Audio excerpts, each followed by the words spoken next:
Ancora benvenuti al Vigili Teleacras, il messaggio pasquale dell'Arcivescovo di Agrigento, Cardinale Francesco Montenegro, la conclusione dell'omilia. Vediamo.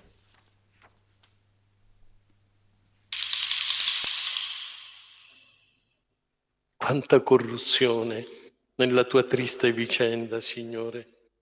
Quanti corrotti, quanti corruttori. La corruzione, un male mortale travestito di bene e di giustizia e perfino del fascino della bellezza. Pensa un po', si gioca per interessi anche col numero dei malati e dei morti del Covid. Siate fratelli. Solo allora l'alba di speranza per Agrigento si tingerà di Pasqua e profumerà di mandorli e di grano. Siate fratelli e imparate a far bastare il pane per tutti.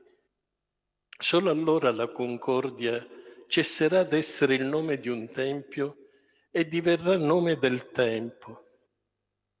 Siate fratelli, attivate le capacità di affrontare la notte.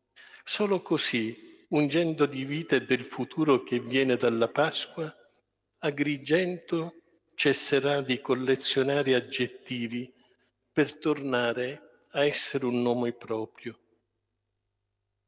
Signore, per l'ultima volta pubblicamente ti ho parlato della mia Chiesa, della mia città e del territorio agrigentino.